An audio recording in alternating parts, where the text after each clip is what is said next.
주가 보이신 생명의 길, 나 주님과 함께 상한 마음을 들이며 주님 앞에 나가리. 나의 의로움이 되신 주, 그 이름 예수, 나의 길이 되신 이름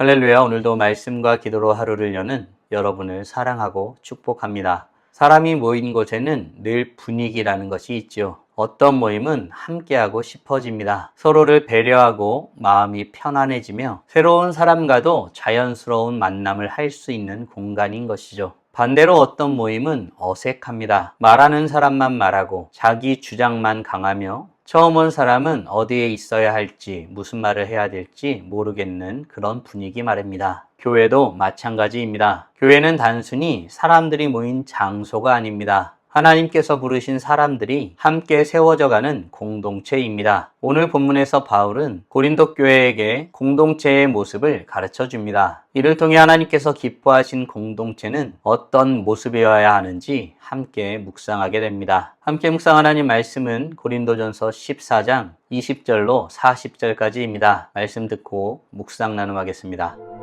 형제들아, 지혜는 아이가 되지 말고 악에는 어린아이가 되라. 지혜는 장성한 사람이 되라. 율법에 기록된 바 주께서 이르시되 내가 다른 방언을 말하는 자와 다른 입술로 이 백성에게 말할지라도 그들이 여전히 듣지 아니하리라 하였으니, 그러므로 방언은 믿는 자들을 위하지 아니하고 믿지 아니한 자들을 위하는 표적이나 예언은 믿지 아니한 자들을 위하지 않고 믿는 자들을 위함이니라. 그러므로 온 교회가 함께 모여 다 방언으로 말하면 알지 못하는 자들이나 믿지 아니한 자들이 들어와서 너희를 미쳤다 하지 아니하겠느냐.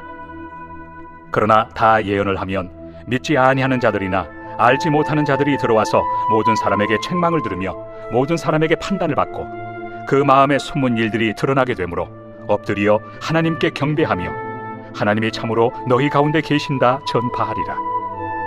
그런즉 형제들아, 어찌할까? 너희가 모일 때 각각 찬송시도 있으며 가르치는 말씀도 있으며 계시도 있으며 방언도 있으며 통역함도 있나니 모든 것을 덕을 세우기 위하여 하라. 만일 누가 방언으로 말하거든 두 사람이나 많아야 세 사람이 차례를 따라하고 한 사람이 통역할 것이요, 만일 통역하는 자가 없으면 교회에서는 잠잠하고 자기와 하나님께 말할 것이요, 예언하는 자는 둘이나 셋이나 말하고 다른 이들은 분별할 것이요, 만일 곁에 앉아있는 다른 이에게 계시가 있으면 먼저 하던 자는 잠잠할지니라. 너희는 다 모든 사람으로 배우게 하고 모든 사람으로 권면을 받게 하기 위하여 하나씩 하나씩 예언할 수 있느니라. 예언하는 자들의 영은 예언하는 자들에게 제재를 받나니 하나님은 무질서의 하나님이 아니시오 오직 화평의 하나님이시니라. 모든 성도가 교회에서 함과 같이 여자는 교회에서 잠잠하라. 그들에게는 말하는 것을 허락함이 없나니 율법에 이른 것 같이 오직 복종할 것이요, 만일 무엇을 배우려거든 집에서 자기 남편에게 물을지니 여자가 교회에서 말하는 것은 부끄러운 것이다. 하나님의 말씀이 너희로부터 난 것이냐 또는 너희에게만 임한 것이냐. 만일 누구든지 자기를 선지자나 혹은 신령한 자로 생각하거든 내가 너희에게 편지하는 이 글이 주의 명령인 줄 알라. 만일 누구든지 알지 못하면 그는 알지 못한 자니라. 그런즉 내 형제들아, 예언하기를 사모하며 방언 말하기를 금하지 말라. 모든 것을 품위 있게 하고 질서 있게 하라. 오늘 본문은 바울이 고린도 교회에게 공동체의 모습을 가르치는 내용을 다루고 있습니다. 이를 통해 하나님이 기뻐하시는 공동체의 모습이 무엇인지를 살펴보게 됩니다. 고린도 교회는 성령의 은사가 풍성한 교회였지요. 하지만 은사를 사용하는 방식으로 인해 혼란이 생기고 있었습니다. 그래서 바울은 은사에 대해 그리고 교회 공동체에 대해 그들에게 교훈을 줍니다. 바울은 은사를 없애라고 말하지 않았습니다. 오히려 하나님께서 원하시는 방식으로 사용하라고 권면하고 있죠. 개혁주의 신학은 교회를 하나님의 언약 공동체로 이해하고 있습니다. 따라서 교회의 기준은 사람의 만족이 아니라 하나님의 뜻이어야 합니다.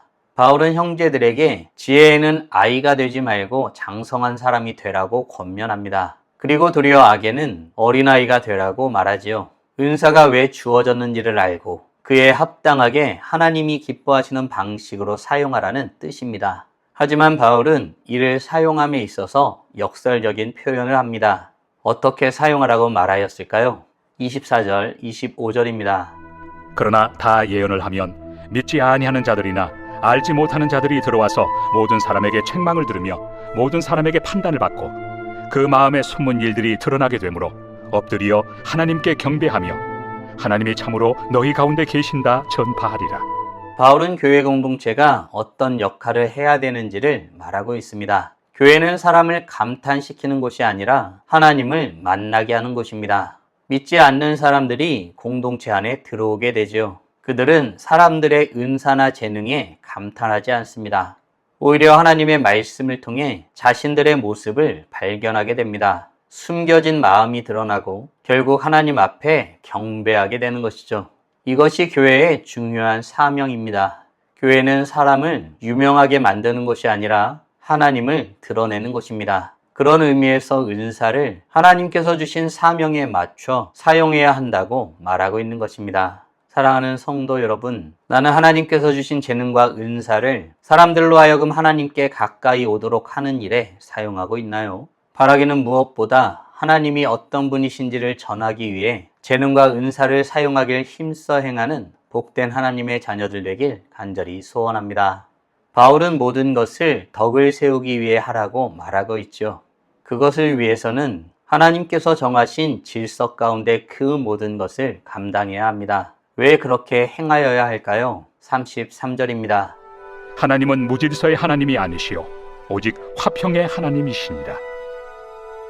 모든 성도가 교회에서 함과 같이 바울은 공동체가 왜 질서 가운데 있어야 하는지에 대해서 말합니다. 이유는 하나님 때문이죠. 공동체는 결국 하나님을 닮아가기 때문입니다. 하나님은 혼란과 경쟁의 하나님이 아니십니다. 화평의 하나님이십니다.